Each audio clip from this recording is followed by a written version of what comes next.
उन्होंने कहा, जो उनसे मिला उसी को उन्होंने कहा कि जाकर अपनी जगह पे दूसरों से कहना, तुम भी दूसरों से कहना, ईश्वर को अपना बना ले, क्योंकि इससे सुंदर बात और कुछ नहीं हो सकती। तो मेरा कहना है कि उनके जीवन के बारे में, उनके जीवन की घटनाओं के बारे में आप लोगों को जरूर बताइए, क्योंकि अगर ये नहीं बताइएगा तो यही होगा कि कुनबे कुनबे में हम बटेंगे और क्षेत्र क्षेत्र में एक एक लोग ऐसे खड़े हो जाएंगे। वहाँ के लोग उन्हीं को साहब समझेंगे, उन्हीं को भैया समझेंगे, उन्हीं को दीदी समझने लगेंगे। मेरा निवेदन है कि कृपया इस बात की रक्षा आप लोग जरूर करिएगा कि कम से कम साहब और दीदी का जो सम्मान है शिष्यों के दिलों में सुरक्षित, वो सम्मान अक्षुण्ण बना रहे, हमेशा बना रहे, और हम आने वाली पीढ़ी को भी बताएं कि कौन इस धरती पे आए, उन्होंने क्या बांटा लोगों के बीच और क्या देकर चले गए। साहब ने कहा कि मैं इस धरती से कभी कभी नहीं जा रहा हूँ। उन्होंने हमेशा कहा कि मेरे गुरुशियों ने मुझको आदेश दिया कि तुम जो करते हो दूसरे को करने को कहो। उन्होंने इस धरती में भेजा ही मुझको इसलिए कि मैं आऊं और यहाँ के लोगों को महादेव की तरफ भेजूं।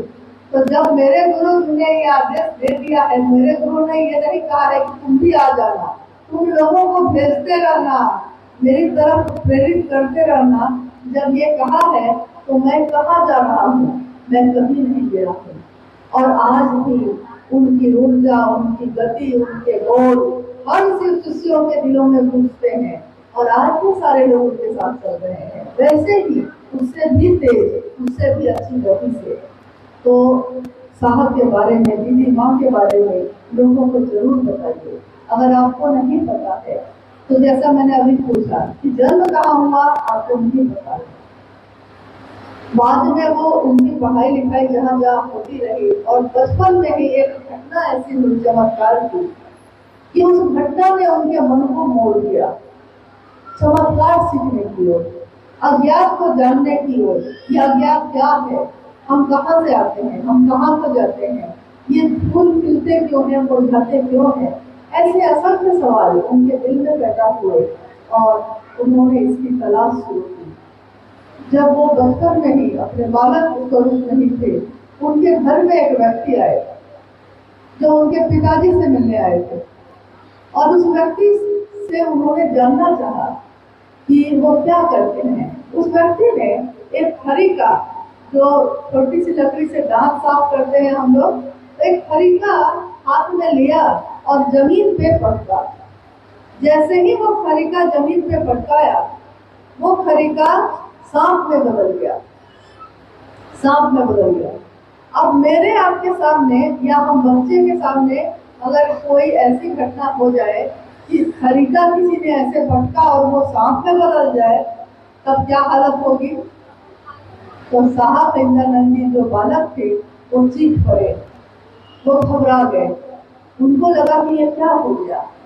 तो उस व्यक्ति ने देखा कि बच्चा घबरा गया है, तो उसने कहा कि अरे बबुआ कुछ ना सब ठीक हुआ, कुछ नहीं थे।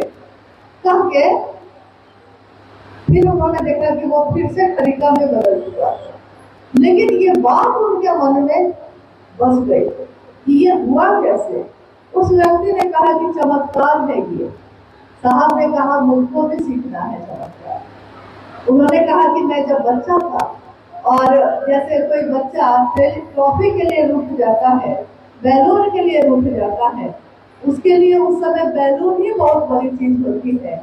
तो मेरा मन, जो बालक मन था, वो सोचने लगा कि मैं चमत्कार सीखूंगा और जब मैं बड़ा बन जाऊंगा तो मैं बहुत बड़ा बाबा बनूंगा। साहब कहते कि मैं सोचता था कि मैं बाबा बनूंगा, मैं गेरुआ वस्त्र पहनूंगा, हाँ बड़े बड़े माला पहन के चिमटा लेके ऐसे बैठूंगा, लोग आएंगे मेरे पास अपनी समस्या लेकर, मैं कहूंगा जा तेरा कल्याण हो बच्चा। साहब कहते थे और बड़ा हंसते थे इस बात को कहते कि जब मैं बालक था तो मैं क्या सोचता था। मेरे गुरु शिव ने कैसे मेरे मन को अपनी तरफ मोड़ा है।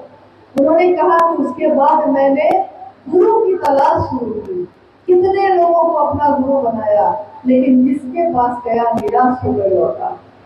हमेशा निराश होकर लौटा। गुरु माना था ये सोच कर कि इनके पास कुछ होगा, इनके पास कुछ शक्ति होगी, कुछ ज्ञान होगा, लेकिन जहां भी गया वहां से निराश होकर लौटा। बालक से युवा हो गए, वो जवान हो गए, कॉलेज में पढ़ने लगे, लेकिन इस बीच में जिस जिसको अपना गुरु माना, उन गुरुओं ने जो जो कहा साहब ने सब कुछ किया विश्वास करके कि गुरु हैं ये सही बताएंगे। किसी ने कहा कि संसान साधना करोगे तो ईश्वर की प्राप्ति होगी, चमत्कार आ जाएगा, शक्ति आ जाएगी, ये सारी चीजें। कब्रिस्तान साधना करोगे तो हो जाएगा, मंत्रों का जप करोगे तब हो जाएगा, योग करोगे तब हो जाएगा। जिसने जो बताया इन्होंने सब किया। ये करते करते भी 14 वर्ष बीत गए, 14 वर्ष और बीत गए, यानी लगभग 23-24 वर्ष की आयु में साहब आ चुके थे। और पटना में लॉ कॉलेज है, कानून की पढ़ाई साहब ने पढ़ी लॉ कॉलेज पटना से। और वहीं के बगल में है आरा। आरा का नाम सुना है आपने? कैसे? आरा तो यहाँ से दूर है। अच्छा, आप आरा की है ठीक है। हाँ, नहीं, आरा और बलिया इन सब पे गाना भी बहुत बना हुआ है, और थोड़ा गाना सुना होगा तो आरा पटना के बगल में है।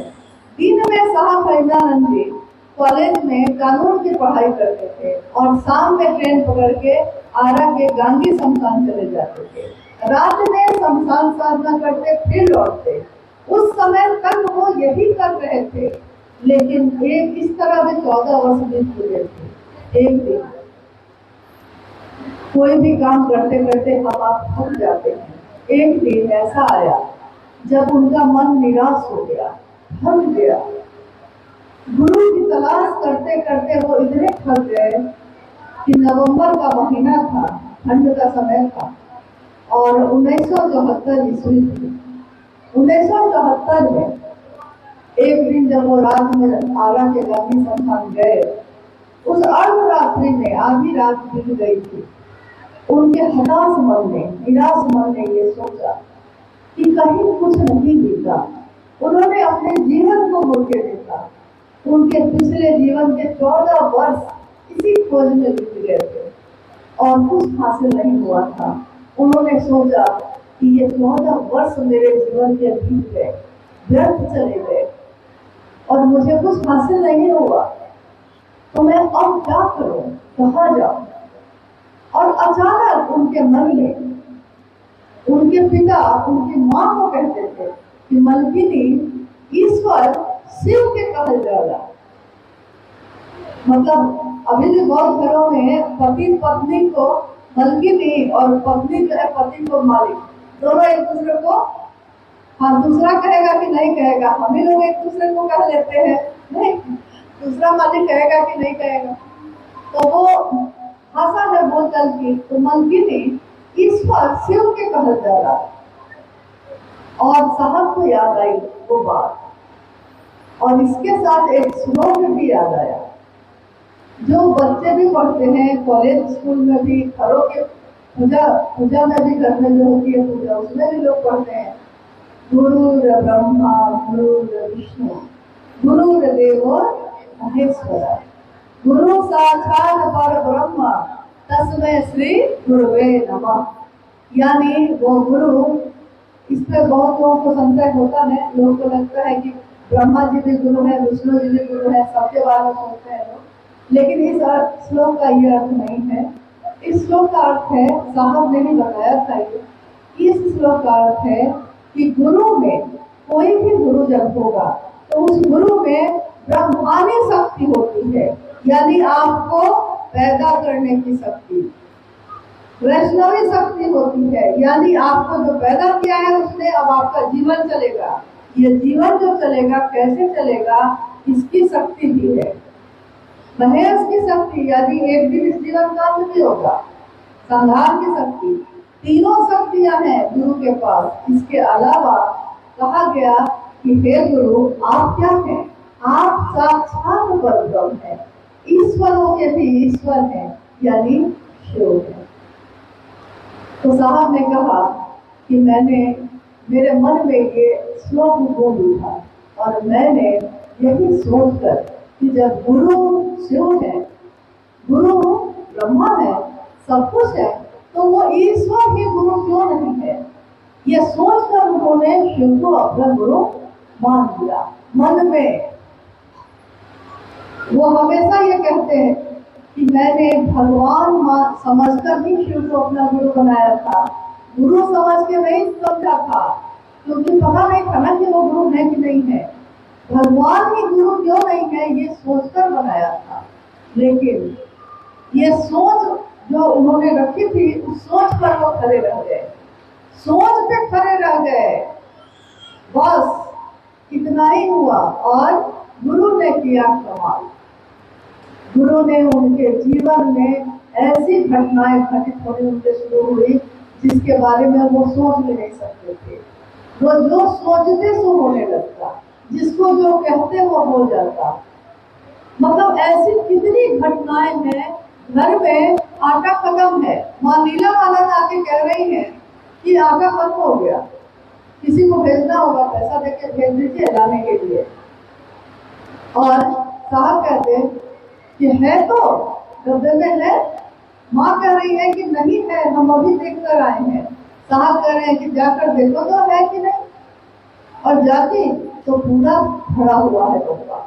मतलब ये एक उदाहरण है, ऐसे कितने उदाहरण, कितनी घटनाएं उस समय होनी शुरू हो गई जब वो पाटन में थे। पाटन पलामू में है। पाटन में वीडियो के रूप में वो उस समय उपस्थित थे। 1974 में जब उन्होंने शिव को गुरु माना था, उसके 1 वर्ष के बाद नमः शिवाय उनके सांस पे आया था। मुजफ्फरपुर के तुर्की नाम की जगह पे, जहाँ वो बैठे थे, हवा के झोंके के साथ नमः आया और शिवाय उतर गया। और उसके भी अगले वर्ष में वो डिप्टी कलेक्टर के लिए सेलेक्ट हो गए। किसी को विश्वास नहीं हुआ कि जो बच्चा इतना कब्रिस्तान शमशान जा रहा था, वो कैसे पढ़ के डिप्टी कलेक्टर हो गया। किसी को विश्वास नहीं हुआ, यहाँ तक कि उनके पिताजी को भी विश्वास नहीं हो रहा था कि ये पहली बार परीक्षा दी उन्होंने और ये सेलेक्ट हो गए। लेकिन सच्चाई तो नहीं थी। फिर उनकी ट्रेनिंग हुई और उनकी पोस्टिंग विभिन्न जगहों पर हुई। यहाँ तक कि मजिस्ट्रेट के रूप में जहाँ जहाँ हो गए, वहाँ के लोगों के बीच ये बात फैल जाती थी कि जो मजिस्ट्रेट साहब आए हैं एकदम नवयुवक हैं, वो बहुत बड़े तांत्रिक हैं भाई। साहब ने एक दिन कहा कि तांत्रिक का अर्थ क्या होता है, तंत्र और मंत्र और ओझा का क्या मतलब होता है। ये वो नहीं है जो आप समझते हैं कि फूंक दिया उतर गया, पढ़ के दे दिया ठीक हो गया। ये सब धोखा देने वाली बात है, इसमें कोई सच्चाई नहीं है। तंत्र प्रेम के सिवा और कुछ भी नहीं है। तांत्रिक यानी शिव का प्रेमी तंत्र। साहब ने कहा कि एक बार भगवती ने महादेव से पूछा कि ओ लॉर्ड, व्हाट इज तंत्र? हे महादेव, तंत्र क्या है? भगवती ने जब पूछा, महादेव ने उत्तर दिया, देवी, तंत्र is nothing but only surrender and love। तंत्र क्या है? ये और कुछ भी नहीं है, ये बस प्रेम और समर्पण है। प्रेम और समर्पण, क्योंकि प्रेम होगा तो समर्पण खुद ही आ जाता है, इसको लाया नहीं जाता है। प्रेम होगा तो एक निष्ठता खुद ही आ जाती है। हमारा मूल उद्देश्य अगर हमको याद रहेगा तो हमारे आपके जीवन में आने वाली विसंगतियां, संकीर्णताएं सारी अपने आप खत्म होती हैं। प्रेम करना हमको आ जाता है। एक निष्ठता शिव के लिए होगी, ये भी आ जाता है। दुनिया के साथ रहते हैं, सबके साथ चलते हैं, सबके साथ बैठते हैं, चर्चाओं में जाते हैं, लेकिन दिल में शिव ही धड़कते हैं और कोई नहीं धड़क सकता। और किसके कारण धड़कते हैं, अभी हम लोग उसी पे बात करते हैं। किसके कारण? क्योंकि महादेव तो जब से ये दुनिया बनी, दुनिया ही बनी उनके कारण, तो दुनिया से पहले से महादेव है। लेकिन लोगों के पूजा घर में तो थे, मंदिरों में थे, शिवालयों में थे, लोगों के दिल में नहीं थे, लोगों के घर में नहीं थे शिव। हर घर में शिव, हर दिल में शिव। यहाँ तक कि साहब ने कहा कि ये शिव शिष्य कौन है? ये शिव के शिष्य चलते फिरते मंदिर है। मंदिर क्या होता है? जहाँ जाकर आपको ईश्वर की अनुभूति हो जाए, जहाँ जाकर आपको भगवान याद आए। और शिव के शिष्य क्या है? ये चलते फिरते मंदिर है। इनसे कोई बात कर ले अगर, तो महादेव के सिवा फिर कोई याद नहीं आएगा। इनसे मिलने कोई तो महादेव के सिवा और किसी से मिल नहीं पाएगा। तो शिव के शिष्य की भूमिका कितनी महत्वपूर्ण है शिव के शिष्य में हमारी आपकी एक एक व्यक्ति की।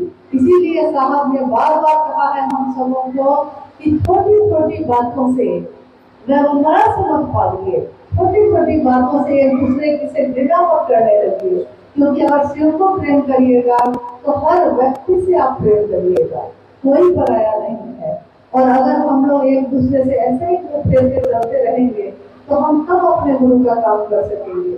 क्योंकि गुरु का काम, जगत गुरु शिव का काम जगत स्तर में करना है। संगठित होना बहुत जरूरी है, सबका एक होना बहुत जरूरी है। साहब ने कहा कि ये सभा शिव शिष्यों की कैसी हो, सभा बैठक संगोष्ठी कैसी हो, जिसमें आकर सबके मन एक भाव से भर जाए, सबके हृदय में एक ही भाव संचालित होता हो, सबके मन एक ही वचन एक ही कर्म पे आकर केंद्रित हो जाए कि शिव मेरे गुरु हैं और एक एक व्यक्ति के गुरु हो जाए। हमको अपने जीवन में अपना मन वैसा रखना है, अपनी बोली वैसी रखनी है और अपना कर्म भी वैसा ही करना है। नहीं तो आपको सुन के लगेगा कि कुछ जगहों पे जहाँ पे महादेव की बात हो रही है, लेकिन जैसे ही छोटी सी कोई बात होती है लोगों के मुंह से गालियां निकल रही है एक दूसरे के लिए। ये हम कुछ नहीं कर रहे हैं, हमने जो साहब से वादा किया है उस वादा के खिलाफ काम कर रहे हैं। सोचिए तो, क्या सारे लोगों ने साहब का साथ दिया था? क्या सारे लोगों ने, सारी दुनिया ने साहब को सिर्फ प्रेम किया था? नहीं, किसी ने अपमान भी किया, किसी ने तिरस्कार भी किया, किसी ने साथ देकर धोखा भी दिया है उनको, किसी ने उनका नमक खाकर नमक हरामी भी की है। लेकिन साहब ने कभी उसके लिए अशुभ नहीं सोचा, साहब ने उसके लिए कभी गलत कुछ नहीं बोला। तो हम सबको क्या करना चाहिए? क्या हमको और सुंदर अपने जीवन को करना चाहिए, या जब खराबी होना था तो घर में बैठ के हो जाइए? शिव की चर्चा में क्यों करते हैं? क्योंकि शिव की चर्चा में अगर इस तरह का माहौल दिखेगा तो दूसरे लोग भी शिव से नहीं जुड़ पाएंगे। यहाँ तक कि वो ये कहेंगे कि शिव चर्चा करने वाले लोग ऐसे ही होते हैं कि घर में कुछ और होते हैं और चर्चा स्तर पे कुछ और करते हैं। यहाँ कलंकित कौन हो रहा है? यहाँ उंगली किस पे उठी, हम पे, आप पे या गुरु शिव पे? तो शिव का शिष्य अपने गुरु का नाम बढ़ाएगा या कलंकित करेगा? क्या करेगा? बढ़ाएगा। और आज भी हम लोग साहब के साथ ही हमेशा गए हैं, आज भी साहब के साथ ही आ रहे हैं। साहब से ही ये वादा है आपका, मुझसे नहीं, आपने से नहीं, उन्हीं से आपने ये वादा किया है। हम सिर्फ उसको याद दिला रहे हैं। भूलिएगा मत कि आपने किससे ये वादा किया। और ये सिंधी शिष्यता हमको आपको सभी संकीर्णताओं से मुक्त करती है, एक दूसरे को गले लगाने की दिखा है। एक दिन होली आता है तो हम लोग दुश्मनी फूल के गले लग जाते हैं, एक दूसरे को रंग लगाने लगते हैं। नहीं, होली के दिल मिल जाते हैं, रंगों से रंग मिल जाते हैं, दिल मिल जाते हैं। और शिव की शिष्यता तो ऐसी रंगीन है, ऐसा रंग है गुरु का कि जो इस रंग में रंगता है वो फिर सबको इसी रंग में रंगता है, दूसरा कोई रंग नहीं है। तो मेरा अनुरोध भी है, बहुत अनुरोध है कि साहब और दीदी माँ ने अपने पूरे जीवन में, क्योंकि अभी जब आप ये भी नहीं जानते हैं कि उनका जन्म कहाँ हुआ, आप ये भी नहीं जानते हैं कि उनके जीवन में घटनाएं क्या हुई, तो आप ये भी नहीं जानते होंगे कि कितने कांटों की चुभन है उन पैरों में। आप ये भी नहीं जानते होंगे, आप ये भी नहीं जानते होंगे कि साहब और दीदी ने डिस्ट्रिक्ट कलेक्टर होकर माँ नीलामानंद राज परिवार की बेटी और डिप्टी कलेक्टर की पत्नी, यहाँ तो मामूली कोई पदाधिकारी है उसकी पत्नी से मिलिएगा ना तो लगेगा कि इतना अहंकार में खून होता है लोग कि लगता है कि पति नहीं है वही खुद है, पति विनम्र है और पत्नी का ही अहंकार बढ़ा हुआ है, ऐसा लगता है।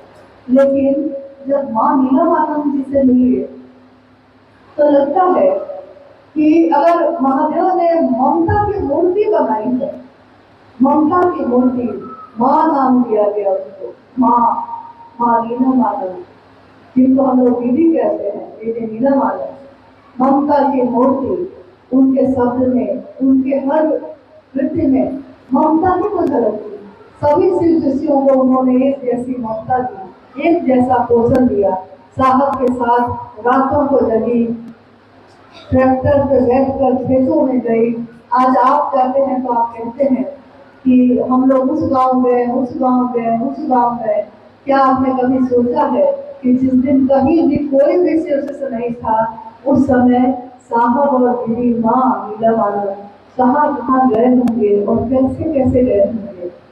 कहीं तो लोग बुलाते थे और जब ये लोग पहुंचते थे तो सामने वाला गायब हो जाता था। कहीं साथ चल के रह के और फिर साथ छोड़ के चले जाते थे। ये सोच कर कि ये लोग तो केवल महादेव महादेव करते हैं, मेरा दाना पानी यहाँ डल नहीं रहा है, तो हम छोड़ के चले जाते थे। लेकिन तब भी साहब ने कहा, उन सभी के लिए कहा जिन्होंने साथ दिया है और जिन्होंने साथ छोड़ा है, उनके मन से एक ही आवाज आई कि सबके गुरु शुरू हो जाए, सबके हो जाए, चाहे वो मुझको चाहे या ना चाहे, मुझको चाहे या ना चाहे, लेकिन गुरु को चाहे, वो शिव को चाहे, और जो शिव को चाहेगा वो उनको क्यों नहीं चाहेगा। आइए हम लोग और किसी जिज्ञासा पे एक दो पे बात करते हैं। आप लोग बहुत कष्ट में बैठे हैं तो दिख रहा है, और फिर भी आपने शांति बनाए रखी है, ये मुझ पे बहुत बड़ी कृपा है। क्योंकि अगर कितनी भी अच्छी बात लेकर कोई आएगा और आप नहीं सुनिएगा तो हम लोग का आना भी व्यर्थ है और आपका आना भी व्यर्थ है। क्योंकि दोनों तरफ स्वभाव होना चाहिए, जो बोलता है उसके अंदर भी, जो सुनता है उसके अंदर भी। नहीं होगा तो कोई बात करने से कोई फायदा नहीं है। और कोई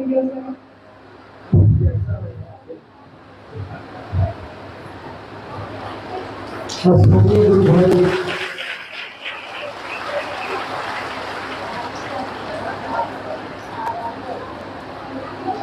गुरुवानों की ओर से जिज्ञासा है कि आस्था रखें, अंधविश्वास नहीं। इसका क्या अर्थ है? शिव भाव के शिखर की तलहटी में संपूर्ण संकीर्णताएं विरोहित हो जाती है। कृपया समझाने का प्रयास किया। आस्था रखते अंधविश्वास नहीं। मुझको ये नहीं पता है कि आप क्या रखते हैं, आस्था रखते हैं कि अंधविश्वास, क्या रखते हैं? और आस्था का अर्थ क्या होता है? हाँ, विश्वास। विश्वास अपनी आंखों से देख रहे हैं आप और तब विश्वास कर रहे हैं, अपने दिल से महसूस करते हैं और तब विश्वास कर रहे हैं। आस्था बहुत सुंदर बात है, लेकिन अंधविश्वास इसके ठीक विपरीत है।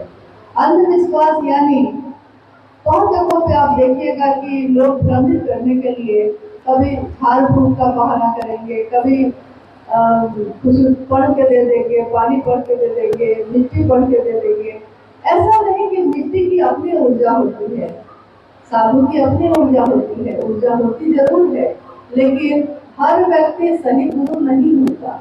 इसलिए शिव की शिष्यता में साहब ने कहा कि आपके गुरु शिव का एक और रूप है, वैद्यनाथ का, यानी महावैद्यनाथ कौन है? यानी जितने भी वैद्य पत्ते में औषधि या और चीजें दवाएं बताने वाले, अंधविश्वास से मुक्त करने वाले कौन है? तो वो भी आपके हमारे गुरु शिव हैं। यानी अंधविश्वास आप बंद करके विश्वास मत करिए, अपने आँख से देखिए, अपने विवेक से सोचिए, आपके हमारे सबके गुरु शिव है। शिव ने क्या उतारा है सबके अंदर? अच्छे बुरे की समझ देकर जाऊंगा, दूसरों को परखने की नजर देकर जाऊंगा, साहब के लिए देवघर में जब साहब रहते थे तो उनके बड़े पुत्र अनु भैया ने उनके लिए होली के अवसर पे कहा कि मैं आपके लिए कुछ कहना चाहता हूँ। और उन्होंने उसमें कहा कि आप जो इस दुनिया में आए हैं, आप जो इस धरा पे उतरे हैं देवके से होकर, ये पूरी दुनिया को आपने क्या दिया है? अच्छे बुरे की समझ देकर जाऊंगा, दूसरों को परखने की नजर देके जाऊंगा। दूसरों को परख लीजिएगा, वो सही है कि गलत है, आपको समझ में आएगा। आप खुद से देखिए, आपको समझ में आ जाएगा कि जो मीठा मीठा बोलता है वो मीठा है भी कि नहीं है। जो चर्चाओं में बहुत सुंदर संभाषण दे रहा है वो करने के बाद जीवन में कैसा है, आप अपने नजर से देखिए, परखिए और तब विश्वास करिए। यारों, मैं इस जमाने का संग तराश हूँ, पत्थर को भी बोलने का हुनर देकर जाऊंगा। इस जमाने का संग तराश है वो साहब हरिनानंद जी। शिव का शिष्य जो होगा, शिव जिसने जमाना बनाया है, दुनिया बनाई है, और शिव के शिष्य ने अपने गुरु की बनाई हुई दुनिया को ऐसी मूर्ति का रूप दिया है।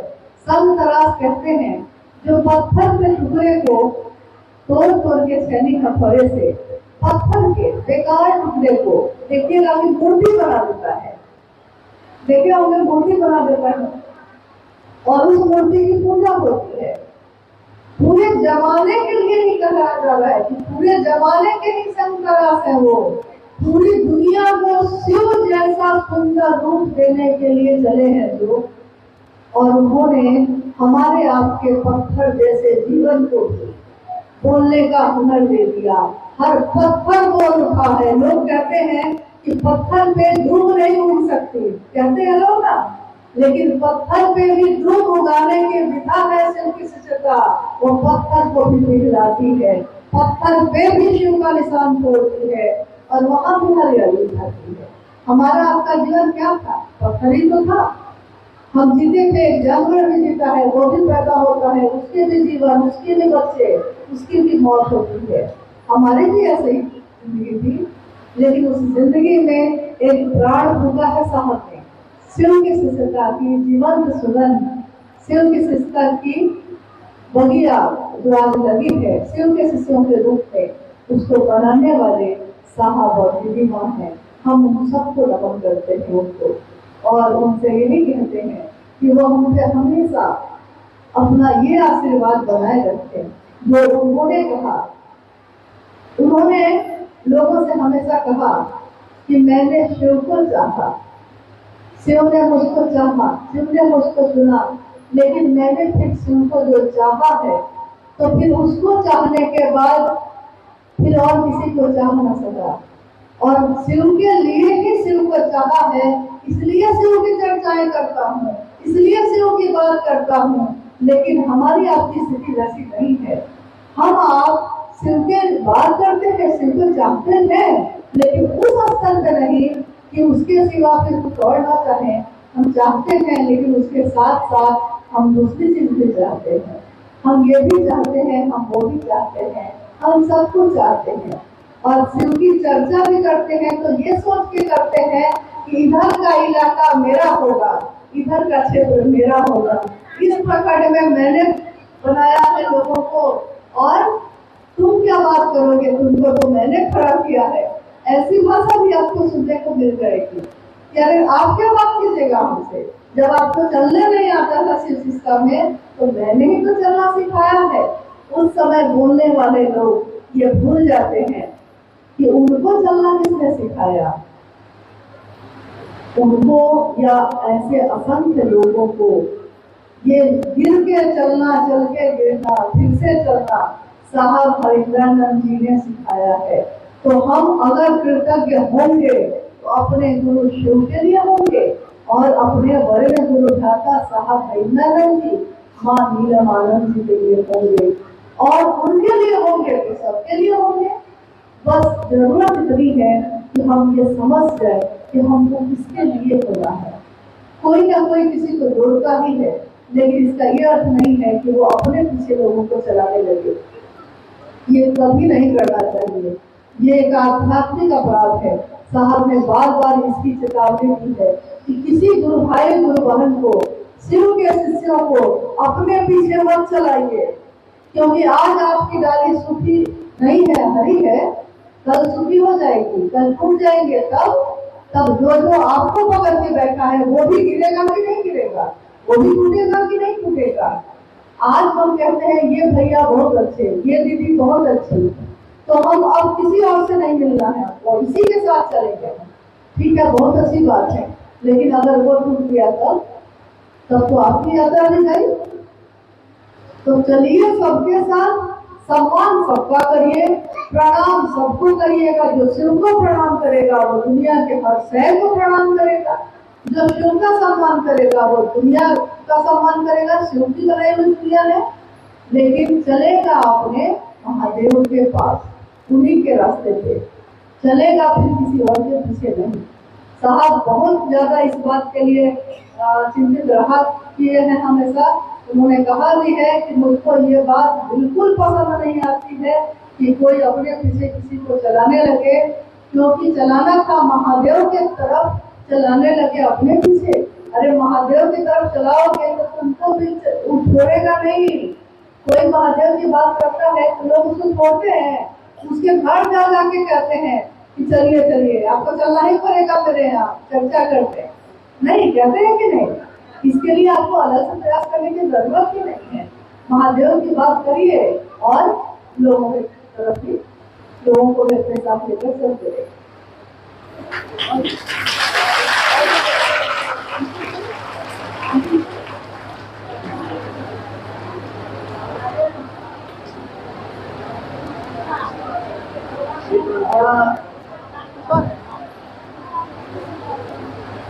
निगम सिंह जी जैसा साहब सिंह के द्वारा शिव की शिष्यता में 3 सूत्र निरूपित किया गया है। क्या ये तीनों सूत्र गुरु शिव के प्रति कृतज्ञता व्यक्त करने का साधन है?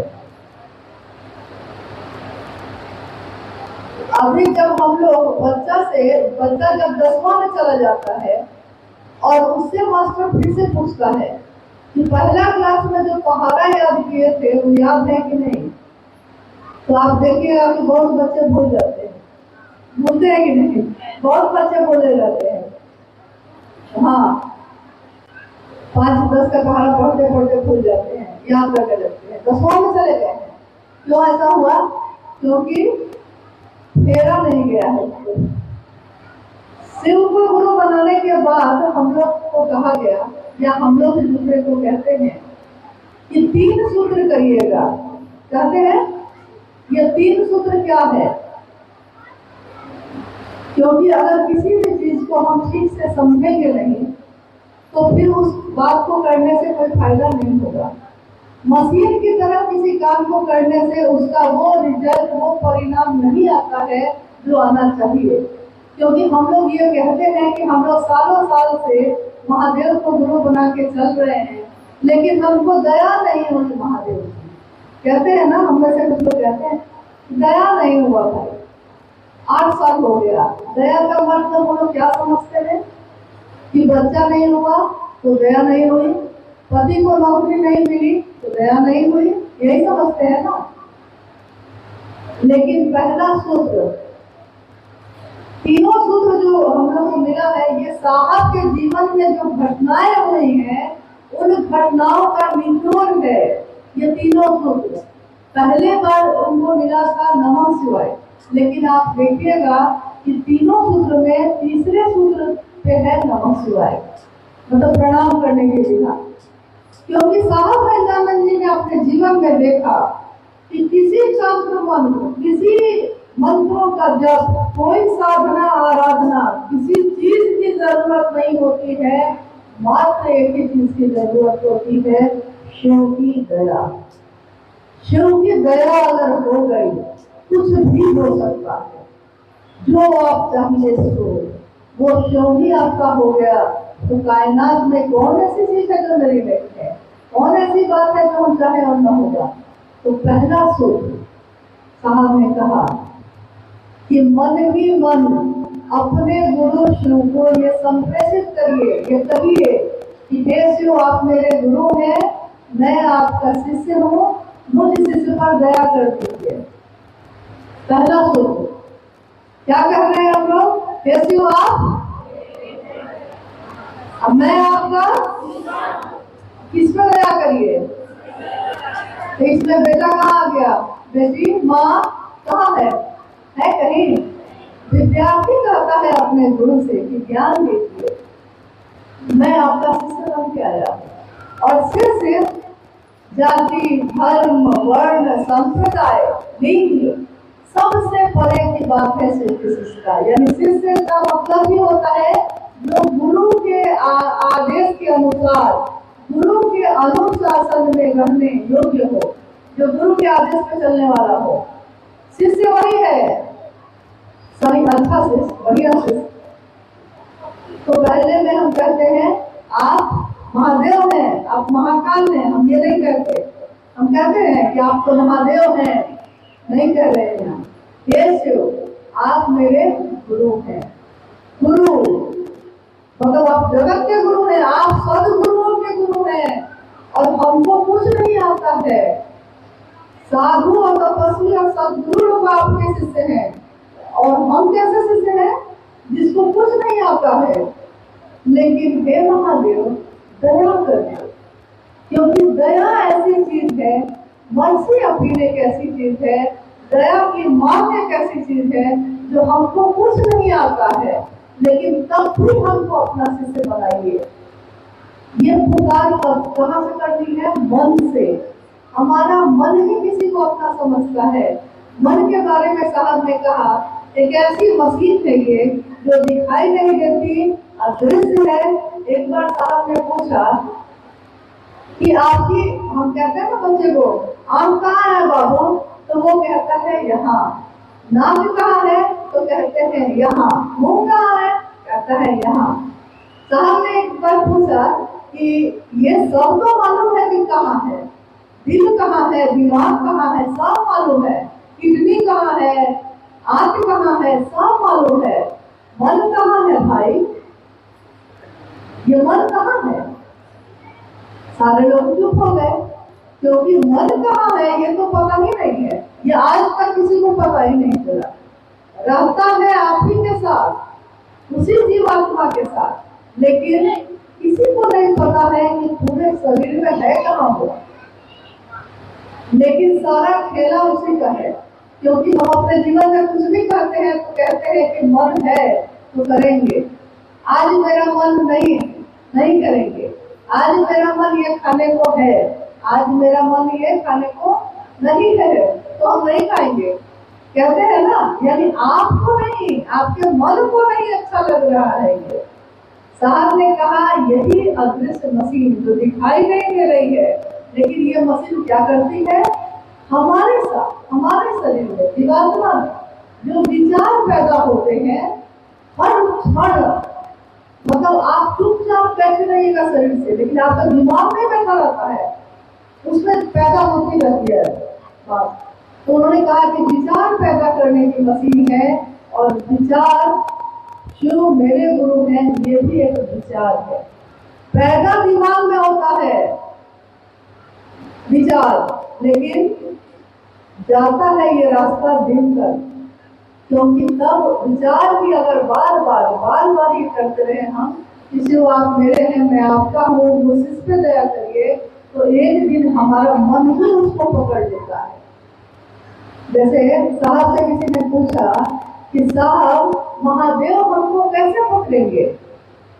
तो साहब ने कहा कि मैं पान खाता हूँ, देखते हो ना, पहले मैं पान नहीं खाता था, लेकिन जब शादी हुई, ससुराल गया, तो राज परिवार का घर था।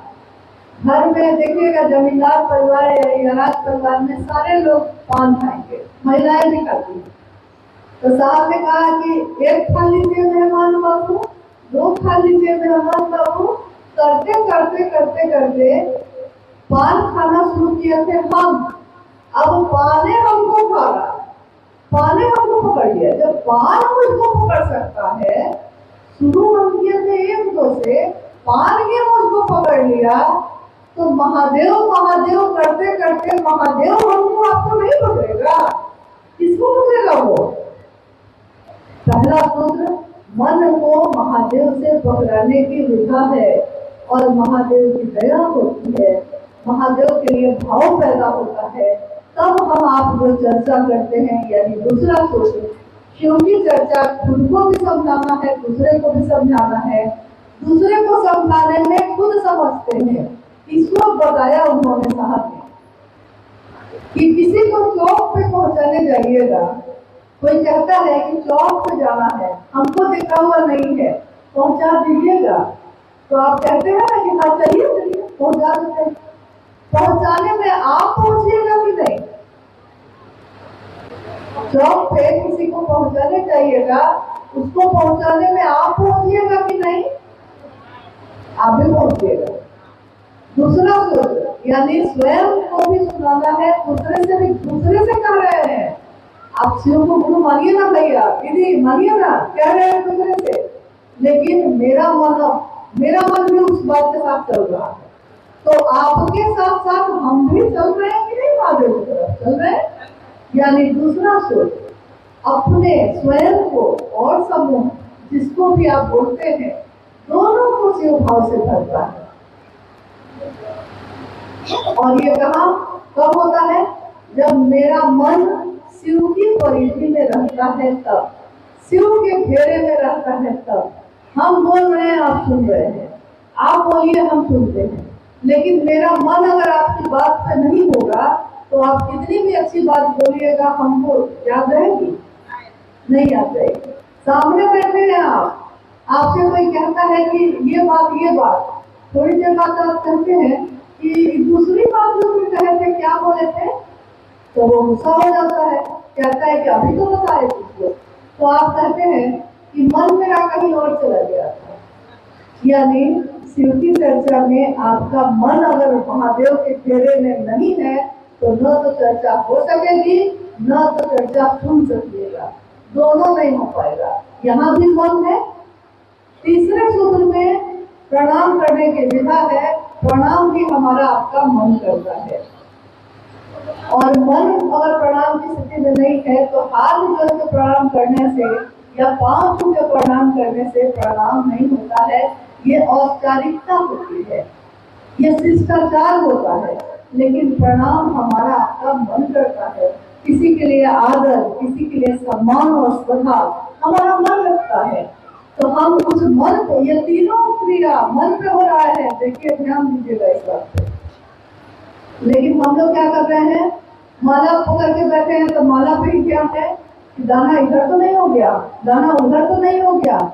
सांस लेने बैठे हैं, सामान्य अब बैठे हैं, अब दाहिने बैठे कि बाएं बैठे, ये सोचते हैं। पूरब बैठे कि पश्चिम, आंचल से ढक के करें कि चादर से ढक ले, नहीं, करना था प्रणाम और करने लगे प्रक्रिया। मतलब प्रणाम मन से होगा, सो के भी आप कर सकते हैं, लेटे लेटे भी कर सकते हैं, प्रणाम आपका मन करेगा, आपके शरीर का कोई अंग नहीं, आप वाले साधन नहीं, हमारा मन करेगा। चर्चा भी महादेव का हमारा मन भी करेगा, मन दया भी महादेव से हमारा मन भी मांगेगा। तो जब तीसरा तीनों सूत्र अगर मुख्य उद्देश्य हम भूल जाएंगे तो पता चलेगा कि सब काम कर रहे हैं, लेकिन किस लिए कर रहे हैं ये मालूम है, ये पता ही नहीं है। खाना बना दिए हैं, लेकिन खिलाना किसको है ये मालूम ही नहीं है, तो खाना आप बनाएगी क्यों थे? तीन सूत्र कर रहे हैं, लेकिन ये तीनों सूत्र करते करते महादेव के पास पहुंचना था, ये तो भूल ही गए। मंजिल है भगवान शिव